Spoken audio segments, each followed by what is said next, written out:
तो hello everyone, welcome back to our channel. हम लोग देखने वाले आज रियल नंबर का ये सेकेंड लेक्चर है, जिसमें हम लोग देखने वाले सिर्फ क्या क्या चीज, तो टर्मिनेटिंग सिंपल क्या है। यहाँ पर देखिए टूडेज गोल, आज का गोल क्या क्या है, two types of decimal places. मतलब क्या कि टर्मिनेटिंग डेसिमल और उसके अलावा हो जाएगा रिकरिंग यानी रिपीटिंग डेसिमल। इन दोनों चीजों के बारे में देखेंगे। उसके अलावा क्या है, तो इरेशनल नंबर। इरेशनल नंबर आखिर होता है क्या उसके बारे में, जैसे √2 √3 ये सब क्या है, इरेशनल नंबर है। पाई क्या है, इरेशनल नंबर है। इस सब की इस चीजों के बारे में देखने वाले। उसके अलावा क्या है, तो प्रॉपर्टीज ऑफ इरेशनल नंबर। उसके बाद representation of irrational number on number line, कैसे रिप्रेजेंट करते हैं इरेशनल नंबर को नंबर लाइन पर। वो जो क्या बोलते हैं वहां पर हम लोग पाइथागोरस थ्योरम लगा के जो ड्रॉ करते हैं ना लाइंस, वो कैसे ड्रॉ करते हैं वो मैं आप लोगों को सिखाऊंगा। एकदम इजी तरीके से, एकदम क्रिस्टल क्लियर हो जाएगा आप लोगों का टॉपिक। जितना मैं आज आप लोगों को टॉपिक पढ़ाऊंगा ना, उतना आप लोगों को कहीं नहीं मिलेगा। इसीलिए आप लोग ध्यान से पढ़िएगा और अच्छी तरह से समझ में जरूर आएगा। ओके, तो चलिए हम लोग स्टार्ट करते हैं। सबसे पहले क्या है, तो टर्मिनेट। सबसे पहले यहाँ पर एक स्टार पॉइंट लिखा हुआ है, उसके बाद टर्मिनेटिंग डेसिमल है, ठीक है ना। तो सबसे पहले वो स्टार पॉइंट पढ़ लेते हैं, उससे पहले मैं इसको मिटा देता हूँ। तो यहाँ पर क्या बोला गया है, every fraction on p by q can be expressed as decimal. मतलब क्या है कि जो भी p बाई क्यू के फॉर्म में हो, मतलब 2/3 4/5 3/2 जो भी हो, इस तरह कुछ भी हो p बाई क्यू के फॉर्म में हो, वो क्या है, उसको हम लोग डेसिमल में फॉर्म कर सकते हैं। तो बेसिकली वो क्या होता है, तो डेसिमल में इसको हम लोग लिख सकते हैं। मतलब क्या है कि मान लेते हैं हम लोग क्या कि 4/5, इसको हम लोग डेसिमल में कैसे लिखेंगे, तो यहाँ पर ये डेसिमल में हो जाएगा 0.8।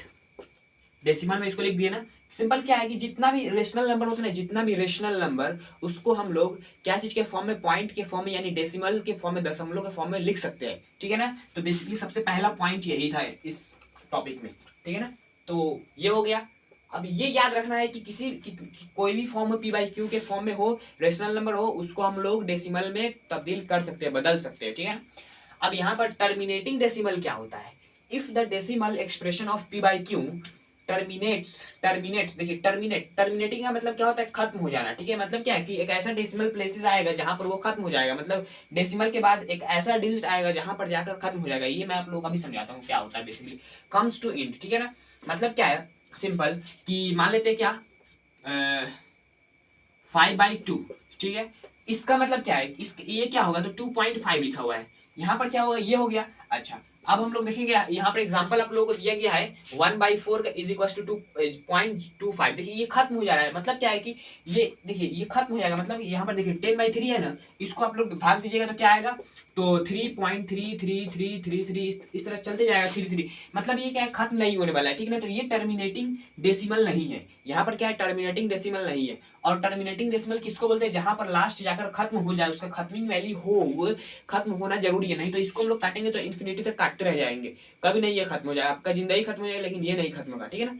तो बेसिकली यहाँ पर देखिए 5/8, यहाँ पर क्या है 0.625, इसका आंसर आया। बेसिकली सिंपल क्या है कि ये खत्म हो जा रहा है। यहाँ पर देखिए ये फ्रैक्शन मिक्स फ्रैक्शन में दिया गया है, उसके बाद उसको फ्रैक्शन में तब्दील किया, उसके बाद यहाँ पर हम लोगों को क्या मिल गया, तो इस तरह डेसिमल प्लेस, लेकिन वो कट गया, ठीक है ना। बेसिकली हम लोग को यहाँ पर यही देखना है कि जो होगा ना, जो डेसिमल प्लेसेस के बाद खत्म हो जाए, दोबारा रिपीट ना हो, या दोबारा हम लोग उसको बार बार ना लिखे, बहुत देर ले, मतलब क्या है कि सिंपल जैसे लिखा रहा है ना उसका रिपीट ना हो, तो उसको हम लोग क्या बोलते हैं, टर्मिनेटिंग डेसिमल।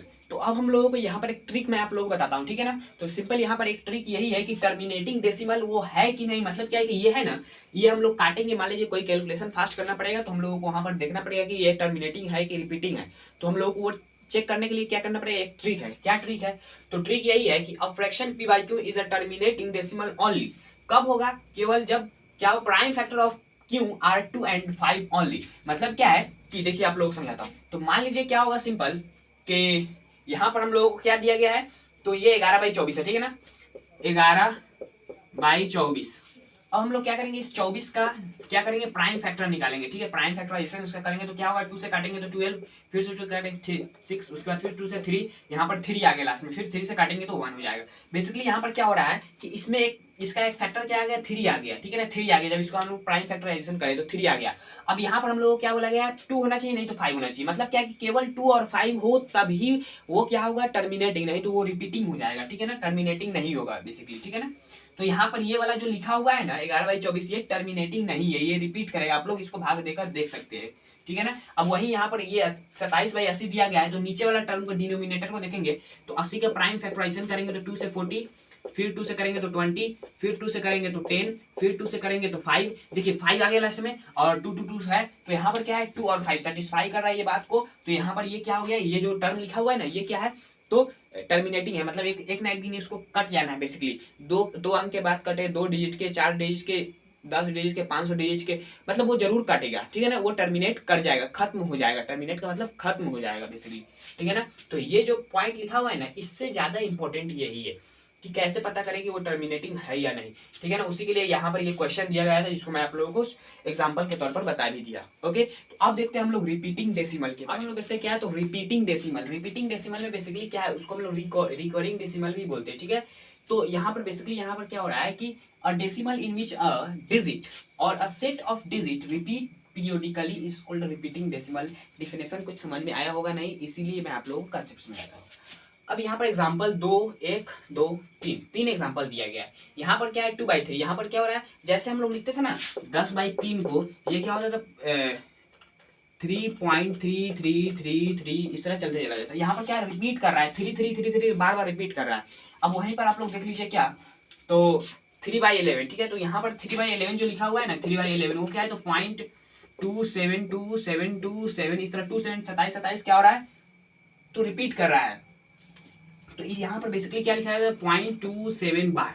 यहाँ पर बार जो है ना वो क्या डिनोट करता है, ये जो बार का साइन है ना ये डिनोट करता है कि कितना इसका रिपीट कर रहा है, मतलब क्या है, कितना के बाद रिपीट कर रहा है। जितना बार लगा हो ना उतना उतना रिपीट कर रहा है, ठीक है। यहाँ पर 27 पे बार लगा हुआ है तो 27, फिर उसके बाद फिर 27, फिर 27, फिर 27, इस तरह रिपीट करते जाएगा। जैसे यहाँ पर देखिए 15/7 है, तो यहाँ पर क्या लिखा है 2.14287142857 मतलब क्या है कि यहाँ पर जो देखिए इसके बाद इज इक्वल टू 2.142857, ये जो अंक है ना जिस पर इतना दूर में बार लगा हुआ है, ये क्या है, रिपीट करेगा इतना इतना, फिर उतना ही, फिर उतना ही, फिर उतना ही, बार बार लिखाने लगेगा। देखिए यहाँ पर भी वही लिखा हुआ है, उसको हम लोग सिंपलेस्ट फॉर्म में लिख देते हैं, ठीक है ना। तो ये बार क्या डिनोट करता है कि इतना पीरियड के बाद वो क्या होगा, फिर से रिपीट होगा, इतना पीरियड के बाद फिर से वो दोहराया जाएगा, ठीक है ना। तो बेसिकली यही होता है, और ये कभी जिंदगी में कटेगा नहीं, ठीक है ना। जितना भी कैलकुलेशन करिए आपका जिंदगी खत्म हो जाएगा, लेकिन ये इसका कैलकुलेशन खत्म नहीं होने वाला है, फिर से वही रिपीट होता रहेगा, होते रहेगा, होते रहेगा।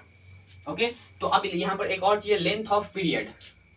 Repeated number of decimal places in a rational number is called the length of period. मतलब क्या है, लेंथ ऑफ पीरियड किसको बोलते हैं, ये जो लेंथ है ना इसी को, मतलब जितना रिपीट कर रहा है ना, जितना पीरियड के बाद रिपीट कर रहा है उसी पीरियड को हम लोग लेंथ ऑफ पीरियड बोलते हैं। देखिए यहाँ पर जो यही एग्जांपल लिया गया है 15/7 इक्वल्स टू 2.142857 का बार लगा हुआ है यहाँ पर, तो ये जो है ना यही रिपीट कर रहा है, तो यही इसका लेंथ ऑफ पीरियड हो गया। जितना रिपीट कर रहा है ना, जितना जितना रिपीट करेगा उतना ही लेंथ ऑफ पीरियड। यहाँ पर देखिए the length of period of its the length of its period is 6। देखिए यहाँ पर 6 है ना, यहाँ से देखिए, यहाँ से ये 6 डिजिट है, इसी की वजह से कितना डिजिट बेसिकली यहाँ पर रिपीट कर रहा है उतना ही डिजिट को हम लोग लेंथ ऑफ पीरियड बोलते हैं। ओके, तो आई होप आप लोगों को यहाँ तक समझ में आ गया होगा। अब थोड़ा देखते हैं properties of rational number basically. अब हम लोग देखते हैं यहाँ पर सिंपल बात यह है कि रेशनल नंबर के कुछ प्रॉपर्टीज दिया गया है यहाँ पर डेसिमल के बारे में भी। Every rational number is expressible either as a terminating or as a repeating decimal। मतलब क्या कि जितना भी रेशनल नंबर है ना, जितना भी रेशनल नंबर, उसको हम लोग क्या चीज में, टर्मिनेटिंग डेसिमल के फॉर्म में या रिपीटिंग डेसिमल के फॉर्म में लिख सकते हैं, ठीक है। ये पहला बात। और उसके बाद सेकंड नंबर इसका इनवर्स है, every terminating and repeating decimal is rational number. यहाँ पर RN लिखा हुआ है, रेशनल नंबर है, ठीक है। तो बेसिकली क्या है, जितना भी टर्मिनेटिंग और रिपीटिंग डेसिमल है ना वो क्या है, तो रेशनल नंबर ही है। अच्छा, तो हम लोगों को यहाँ पर बेसिकली एक क्वेश्चन दिया गया है, express each of the following decimal as a fraction in simplest form, ठीक है। ये जो हम लोगों को डेसिमल के फॉर्म में दिया गया है, इसको हम लोगों को फ्रैक्शन में लिखना है। फ्रैक्शन तो हम लोग डेसिमल में लिख लेते थे आसानी से, लेकिन इससे हम लोगों को लिखना है, तो इसका मैं ट्रिक आप लोग बताता हूँ, ठीक है। तो तीनों अलग अलग क्वेश्चन आप लोगों को दिख रहा होगा यहाँ पर, इसको मैं करके दिखाता हूँ। सिंपल यहाँ पर क्या मानना है, इसको x is equal two point, ये रिपीट करेगा 3, तो 3 3 3 इस तरह रिपीट करेगा, ठीक। अब दोनों तरफ इस इक्वेशन को फर्स्ट इक्वेशन मान लेते हैं, ठीक है। अब इसके बाद इसी इक्वेशन में 10 से दोनों तरफ मल्टीप्लाई कर देंगे 10 से, ठीक है। तो यहाँ पर क्या हो जाएगा 10x इज इक्वल टू, ये 10 में मल्टीप्लाई करेंगे तो क्या हो जाएगा 3.333, ठीक है। तो ये हो गया बेसिकली, यहाँ पर एक 3 एक्स्ट्रा है क्योंकि यहाँ पर ये रिपीट कर रहा है, ठीक है ना, रिपीट कर रहा है। तो इसको हम लोग सेकेंड इक्वेशन मान लेंगे।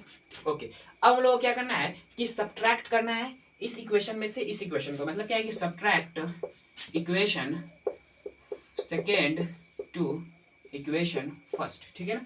तो सिंपल जब हम लोग माइनस करेंगे तो क्या होगा, 10x इज इक्वल टू 3.333, फिर उसके बाद क्या है x इज इक्वल टू 0.333 तो हम लोग जब इसको माइनस करेंगे तो क्या हो जाएगा 9x इज इक्वल टू 3 बचेगा। ठीक है, आप लोग माइनस करिएगा तो यहाँ सिंपल 3 बचेगा। ठीक है ना, तो यहाँ पर 9x इज इक्वल टू 3 आया। फिर हम लोग x का वैल्यू यहाँ से निकालेंगे, x इज इक्वल टू 3/9, तो यहाँ पर बचेगा x इज इक्वल टू 1/3। हम लोग x का वैल्यू 1/3 आया। मतलब क्या है कि ये जो 0.3 बार है ना, इसको हम लोग 1/3 भी लिख सकते हैं। ओके, तो बेसिकली यही था, सिंपल कुछ नहीं करना है, x इज इक्वल टू इतना मानना है, उसके बाद दोनों तरफ 10 से मल्टीप्लाई करना है। यदि एक के बाद 0 है, मतलब क्या है, सिंपल सॉरी यहाँ पर बेसिकली क्या है कि एक पर बार है ना, एक डिजिट पर तो 10 से मल्टीप्लाई करना है, 2 डिजिट पर आए तो 100 से, 3 डिजिट पर आए तो 1000 से, इसीलिए मैं अलग अलग तीन डिजिट तक लिया हूँ। ठीक है ना, तो यहाँ पर आप लोगों को समझ में आएगा आसानी से। अब इसका कैलकुलेशन देखते, तो यहाँ पर हम लोग क्या करेंगे, x इज इक्वल टू 0.3636 इस तरह मान लेंगे। ठीक है, अब उसके बाद इधर 100 से मल्टीप्लाई करेंगे क्योंकि 2 को पर बार है। ठीक है, 2 डिजिट पे बार है, इसकी वजह से यहाँ पर क्या हो जाएगा, तो यहाँ पर 100 से मल्टीप्लाई करेंगे तो ये हो जाएगा 36.3636 इस तरह। ठीक है ना, अब हम लोग को सिंपल इसको इक्वेशन फर्स्ट मानना है, इसको इक्वेशन सेकंड मानना है, और इस बड़े वाले में से छोटे वाले को माइनस करेंगे तो क्या हो जाएगा, ये हो जाएगा 99, x इज इक्वल टू 36 हो जाएगा। ठीक है, तो x इज इक्वल टू 36/99 हो जाएगा। तो यहाँ पर 3 1 जा 3 2 जा, उसके बाद 3 3, फिर उसके बाद ये हो जाएगा 3 4 जा, उसका 3 1 जा 3 1 जा, यानी x इज इक्वल टू 4/11 लिखा हुआ है। ये जो डिजिट के फॉर्म में लिखा हुआ है ना, ये क्या है, तो 4/11। अच्छा, सिंपल कुछ नहीं किया गया, यहाँ पर कुछ नहीं करना है, यहाँ पर जितना डिजिट पे बार है उतना को हम लोग बराबर लेना, उसको उतना से मल्टीप्लाई करना है। 2 डिजिट पर है तो 100 से, 3 डिजिट पर आए तो 1000 से, 1 डिजिट पर आए तो 10 से। ठीक है, यहाँ पर मैं आप लोगों का लिखा था, सिंपल क्या करना है, x इज इक्वल टू 0.001001 इस तरह रिपीट करेगा, 001 रिपीट करेगा। ठीक है ना, तो यहाँ पर क्या करना है, 1000 से मल्टीप्लाई करना है क्योंकि 3 को पर बार है, तो 1000 x इज इक्वल टू, जैसे ही 1000 में मल्टीप्लाई करेंगे तो यहाँ पर पॉइंट कूद के आ जाएगा। ठीक है ना, तो क्या हो जाएगा, ये 2 जीरो के बाद 1 के बाद यहाँ पर आ जाएगा। ठीक है ना, तो क्या हो जाएगा 1.001001 इस तरह रिपीट करेगा। अब हम लोग इसको सेकंड इक्वेशन, इसको फर्स्ट इक्वेशन, तो सेकंड में से फर्स्ट को माइनस करेंगे, तो जैसे ही माइनस करेंगे तो क्या बचेगा यहाँ पर, तो 999x इज इक्वल टू, यहाँ पर सिंपल हम लोग को बचेगा कितना, 1, तो x इज इक्वल टू 1/999 ये बच गया। सिंपल कुछ नहीं करना है, हम लोगों को मानना कितना है, तो हम लोगों को मानना है बेसिकली जैसे 2 को पर बार है तो 100, 3 को पर बार है तो 1000, और 1 को पर बार है तो क्या करना है, 10 मानना है। ठीक है ना, जैसे यहाँ पर क्या रहा है, तो 4 को पर तो 10,000, 5 को पर तो 1 लाख, 6 को पर तो 1 मिलियन, इस तरह हम लोगों को मानना है। ठीक है ना, सिंपल कुछ नहीं करना है, यही मानना है, उसके बाद हम लोग को आसानी से सॉल्व हो जाएगा। ठीक है ना, तो अब हम लोग देखते हैं इरेशनल नंबर आखिर होता क्या। अब हम लोग देखते हैं इरेशनल नंबर के बारे में। इरेशनल नंबर, ठीक है ना, अपरिमेय नंबर। ठीक है ना, परिमेय संख्या किसको बोलते हैं, रेशनल नंबर को, तो अपरिमेय किसको बोलेंगे, इरेशनल को। ठीक है ना, सिंपल क्या है, a number which can neither be expressed as a terminating nor as repeating decimal is called the irrational number. यहाँ पर डेफिनेशन तो कुछ कुछ को समझ में आया होगा, कुछ कुछ को नहीं। बेसिकली यहाँ पर बेसिकली क्या कर रहा है कि एक ऐसा नंबर हो जिसका जो डेसिमल प्लेसेस निकाले ना, वो ना ही कभी खत्म हो, ना ही कभी खत्म हो, और ना ही कभी दोहराया जाए, मतलब रिपीट किया जाए। जैसे वहां पर दोहराया था ना, 0.27 27 क्या हो रहा था, रिपीट कर रहा था, लेकिन यहाँ पर कभी रिपीट नहीं करेगा, कभी 2, कभी 4, कभी 5, कभी 7, कभी 0, कभी 2, मतलब रिपीट नहीं करेगा। ठीक है ना, तो वैसे नंबर को हम लोग क्या बोलते हैं, इरेशनल नंबर, जिसका डेसिमल प्लेसेस ना ही रिपीटिंग हो, ना ही टर्मिनेटिंग हो, कभी खत्म हो ना हो, कभी दोहराया भी ना जाए। ठीक है ना, तो उसको हम लोग क्या बोलते हैं, तो इरेशनल नंबर। जैसे √2 का वैल्यू जब देखेंगे ना, √2 का वैल्यू, तो इसका भी वैल्यू आता है बहुत खतरनाक, जिसका हम लोग क्या है, मतलब इसको हम लोग कैलकुलेट नहीं कर सकते, ना ही कभी खत्म होगा और ना ही कभी रिपीट करेगा। जैसे √3 का और √5 का और पाई का भी वैल्यू, जो हम लोग पाई का वैल्यू 22/7 देखते हैं ना, ये एग्जैक्ट वैल्यू नहीं है, ये रॉन्ग वैल्यू है। ठीक है ना, ये एग्जैक्ट वैल्यू नहीं है, लेकिन हम लोग अप्रॉक्स वैल्यू लेकर इसको कैलकुलेट करते हैं। ये एग्जैक्ट वैल्यू नहीं। कोई पूछे कि पाई का वैल्यू एग्जैक्ट वैल्यू क्या है पाई का, तो 22/7 नहीं बताना है, कहिएगा कि ये गलत है, ये रियल वैल्यू नहीं है पाई का। ठीक है ना, ये अप्रॉक्स वैल्यू है। और जो 3.14 देखते हैं ना, 3.14, तो बेसिकली यहाँ पर क्या है कि ये जो वैल्यू है ना, ये बहुत लंबा जाता है, ये मतलब ट्रिलियंस, ये पाई का वैल्यू ट्रिलियंस डेसिमल प्लेसेस तक कैलकुलेट किया गया। ट्रिलियंस, जानते हैं ना ट्रिलियंस कितना होता है, बहुत ज्यादा, बिलियन, ट्रिलियन, बहुत ज्यादा, तो वहां तक कैलकुलेट किया गया, लेकिन वो ना ही रिपीट किया है और ना ही खत्म हुआ है, ना ही टर्मिनेट किया है। ठीक है ना, इसीलिए इसका ये इसको किस कैटेगरी में रखा गया, तो इरेशनल नंबर के कैटेगरी में। तो ये होता है इरेशनल नंबर, समझ में आ गया ना, जो जिसका डेसिमल प्लेसेस क्या हो, नहीं रिपीट करे कभी और ना ही खत्म हो, उसको हम लोग बोलते हैं इरेशनल नंबर। अच्छा, अब यहाँ पर क्या बोला गया है, sum difference product and quotient of a rational number and an irrational number is irrational. मतलब क्या है कि कभी हम लोग एक रेशनल नंबर और एक इरेशनल नंबर को जोड़ेंगे ना, तो हमेशा क्या होगा, इरेशनल ही होगा, या घटाएंगे ना तो हमेशा क्या होगा, इरेशनल ही होगा। और उसके बाद क्या बोला गया है, क्या करेंगे तो प्रोडक्ट करेंगे, मतलब गुना करेंगे, तो 3 इंटू रूट थ्री को गुना करेंगे तो क्या होगा, तो 3√3। यहाँ पर ये क्या आ रहा है, √3, तो इरेशनल है, मतलब ये इरेशनल नंबर है। जैसे ही भाग भी देंगे ना 3/√3, तो ये भी क्या होगा, तो इरेशनल ही होगा। मतलब क्या है कि सम करे, मतलब जोड़े घटाए गुना करे भागा करे कुछो करे, तो हम लोग यदि हम लोग करे कुछ हो किस किस चीज में, तो एक रेशनल हो और एक इरेशनल हो, दो अलग अलग हो, एक परिमेय हो एक अपरिमेय हो, तब क्या होगा, हमेशा ही अपरिमेय उसका मान आएगा, ठीक है ना, वैल्यू जो होगा ना हमेशा इरेशनल आएगा। ओके, अब यहाँ पर एक और बात दिया गया है क्या, कि सम डिफरेंस, ये तो हो गया। उसके बाद फिर लिखा गया है sum difference product and quotient of two irrational, दो इरेशनल, ये भी अपरिमेय हो ये भी अपरिमेय, ये भी इरेशनल ये भी इरेशनल। जब इसको हम लोग जोड़ घटाव गुना भाग करेंगे तो ये जरूरी नहीं है कि इरेशनल ही आएगा, इरेशनल दोनों है, दोनों एक ही जैसा भाई है, तो जरूरी नहीं है कि दूसरा भाई ही आएगा। यहाँ पर क्या होगा कि ये अलग अलग आ सकता है, कभी इरेशनल आएगा कभी रेशनल आएगा। देखिए मैं आप लोग बता के दिखाता हूँ। तो यहाँ पर सबसे पहला एग्जाम्पल क्या दिया गया है, 2 + √3, फिर उसके बाद +4 - √3। मतलब क्या है कि ये क्या है, तो ये एक इरेशनल नंबर है और ये भी क्या है, एक इरेशनल नंबर है। जब दो इरेशनल नंबर को जोड़ रहे हैं तो एक रेशनल नंबर आ रहा है, देखिए। फिर उसके बाद दो इरेशनल नंबर को माइनस कर रहे हैं तो रेशनल नंबर आ रहा है। दो इरेशनल नंबर √3 × √3 को गुना कर रहे हैं तो रेशनल नंबर आया। √2 को गुना कर रहे हैं तो 2 आ रहा है। देखिए दो अलग अलग इरेशनल नंबर को गुना करने पर रेशनल नंबर आ रहा है, उसके बाद देखिए भागा भी करने पर वही आ रहा है, ठीक है ना। तो बेसिकली यहाँ पर यही हो रहा है, ठीक है। अब यहाँ पर हम लोग सोचेंगे क्या कि ये जरूरी नहीं है कि दो इरेशनल नंबर को जोड़े गुना भाग कुछ करे तो वो क्या हो, इरेशनल नंबर ही है। मतलब क्या है, एक प्रजाति का एक ही प्रजाति का, जरूरी नहीं दूसरा भी बन सकता है यहाँ पर। ओके, तो बेसिकली यही था। अब हम लोग देखते हैं रिप्रेजेंटेशन ऑफ इरेशनल नंबर। मतलब क्या है कि जैसे हम लोग 5/2 4/2 ये सबको तो हम लोग रिप्रेजेंट कर देते थे नंबर लाइन पर, लेकिन ये √2 जो खत्म ही नहीं होगा कभी, उसको हम लोग कैसे रिप्रेजेंट करेंगे, तो उसको रिप्रेजेंट करने का तरीका मैं आप लोगों को सिखाता हूँ एकदम भन्नाट तरीके से। चलिए हम लोग सीखते हैं। चलिए हम लोग रिप्रेजेंट करते हैं इरेशनल नंबर को नंबर लाइन पर। सबसे पहली बात, नंबर लाइन ड्रॉ करना है। नंबर लाइन ड्रॉ हो गया। अब यहाँ पर बीच में 0 ले लेना है। इधर हम लोग क्या लेते हैं, तो 1 2 3, इधर क्या लेते हैं -1 और -2 -3 -1, ठीक है ना। ये हो गया नंबर लाइन हम लोग का रियल नंबर है। अब हम लोग को क्या बोलना है कि ये जो √2 है ना, इसको हम लोग रिप्रेजेंट करना है। तो सिंपल √2 को हम लोग क्या लिख सकते हैं, देखिए सिंपल क्या है, √2 को हम लोग लिख सकते हैं इस तरह। √2 जो है ना, उसको हम लोग लिख सकते हैं √1 + 1, या हम लोग इसको इस तरह भी लिख सकते हैं √1 का स्क्वायर + 1 का स्क्वायर, लिख सकते हैं कि नहीं। देखिए सिंपल क्या है, 1 का स्क्वायर 1 ही नहीं होता, इसकी वजह से यहाँ पर जब हम लोग सम करेंगे तो वही आ रहा है, ठीक है। अब यहाँ पर बेसिकली क्या करना है, यहाँ से एक यूनिट आ गया ना, ये 0 है ना, इस 0 से एक यूनिट आगे आ गए, ठीक है। एक यूनिट ये हो गया, ओके।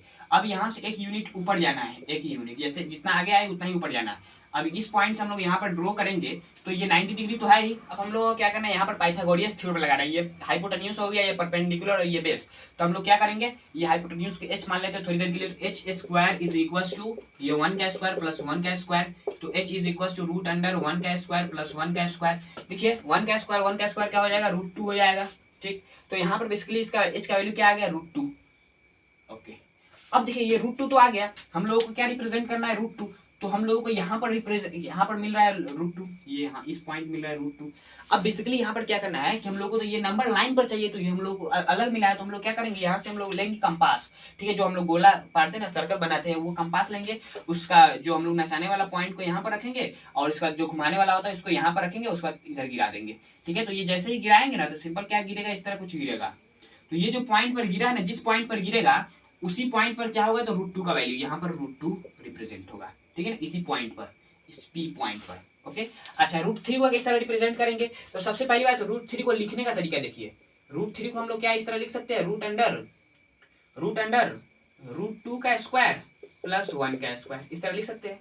देखिए क्या होगा बेसिकली, तो √2 का स्क्वायर क्या हो जाएगा, 2 + 1 का स्क्वायर 1, तो क्या हो जाएगा, √3 ही ना बचा, बेसिकली वही नहीं लिखा हुआ है, ठीक है। सबसे पहली बात हम लोग को लिखने का तरीका आना चाहिए, ठीक है ना, यही मैं आप लोग सिखा रहा हूँ। तो ये लिखने का तरीका हो गया सिंपल, √2 का स्क्वायर + 1 का स्क्वायर।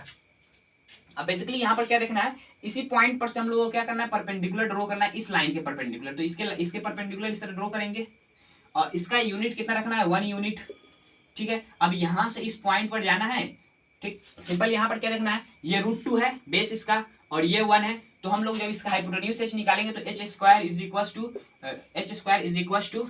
√2 का स्क्वायर + 1 का स्क्वायर तो क्या हो जाएगा h is equal to root under 2 का स्क्वायर, तो इसका स्क्वायर तो हो जाएगा 2 + 1 यानी √3। इसका वैल्यू कितना आ गया, तो √3। अब बेसिकली क्या करना है, वही करना है, यहाँ से कंपास का जो नचाने वाला था इसको यहाँ पर सेंटर पर रखना है, उसके बाद यहाँ से नचा देना है। तो सिंपल इसको नचाएंगे तो क्या आ जाएगा, इस तरह कुछ हो जाएगा। तो यहाँ पर आएगा क्या, तो यहाँ पर रिप्रेजेंट होगा √3। सिंपल रिप्रेजेंट करने का तरीका है। अब √11 को किस तरह रिप्रेजेंट करना है, इस तरह तो हम लोग बार बार परपेंडिकुलर तो नहीं ड्रॉ करेंगे, ठीक है ना। तो बेसिकली हम लोग उसको ड्रॉ करने के लिए सिंपल कुछ नहीं करना है, इसका मैं मेथड आप लोग बताता हूँ। तो √11 को रिप्रेजेंट करने के लिए हम लोग फिर से यहाँ पर नंबर लाइन बनाना पड़ेगा। नंबर लाइन बना लिए 0 1 2 3, फिर यहाँ पर -1 -2 -3, माइनस वाला का कोई वैल्यू नहीं है यहाँ पर अभी इरेशनल नंबर में। तो हम लोग को क्या करना है, क्या बोलते हैं √11 है ना, इसमें हम लोग को देखना है कि नजदीकी में इसके कौन सा स्क्वायर वाला फॉर्म है, मतलब क्या किसका स्क्वायर बेसिकली हम लोग को मिल रहा है, ठीक है ना। तो यहाँ पर हम लोगों को मिलेगा क्या, स्क्वायर रूट हम लोगों को बेसिकली। तो √11 को हम लोग क्या लिख सकते हैं, √9 प्लस √9 लिख सकते हैं। उसके अलावा हम लोग क्या लिख सकते हैं, तो कितना बचा, तो 2 बचा ना, हाँ 2 हो गया। अच्छा हम लोग क्या लिखेंगे, √3 का स्क्वायर प्लस 2 लिख देंगे, ठीक है ना। तो यहाँ पर ये हो गया। अब हम लोगों को सिंपल क्या देखना है कि ये जो 2 है ना, इसको हम लोग क्या लिखेंगे, √2 का स्क्वायर लिख सकते हैं, ठीक। अब ये हो गया 3 का स्क्वायर प्लस √2 का स्क्वायर, ये कितना है 11 ही लिखा हुआ है, देख लीजिए आप कैलकुलेट करके। अब हम लोगों को क्या करना है, यहाँ से 3 यूनिट आगे जाना है, इस 0 से स्टार्ट करेंगे, इसको थोड़ा सा आगे एक्सटेंड कर लेते हैं, ये हो गया। यहाँ से 3 यूनिट आगे जाना है, यहाँ पर आ गए। अब यहाँ से √2 यूनिट ऊपर जाना है, √2 यूनिट ऊपर गए, ठीक। ये लाइन ड्रॉ करेंगे तो ये लाइन हम लोगों को कितना मिलेगा, √11 मिलेगा कि नहीं, देखिए √11 मिल गया, √11 मिल गया। अब हम लोग क्या करना है, ये लाइन तो 3 हो गया, 3 यूनिट, और ये √2 हो गया, हम लोग को ये 11 मिल गया। अब यहाँ से कंपास लेंगे, यहाँ पर नीडल रखेंगे और उसका सिंपल यहाँ से गिरा देंगे, तो ये जो पॉइंट मिल रहा है ना, यही है √11 सिंपल। तो आई होप आप लोगों को ये रिप्रेजेंटेशन समझ में आ गया होगा, बहुत इजी है, कुछ नहीं करना है। यहाँ पर हम लोग को थोड़ा सा लॉजिक लगाना है दिमाग की, इसको किस तरह तोड़े ऐसा फॉर्म में कि इसको आसानी से हम लोग कंपास गिरा के कर सके। ओके, तो आई होप आप लोगों को समझ में आ गया होगा। समझ में आया तो इस वीडियो को लाइक कर दीजिएगा, चैनल पर नए तो चैनल को सब्सक्राइब कर लीजिए। चलते जय हिंद जय भारत।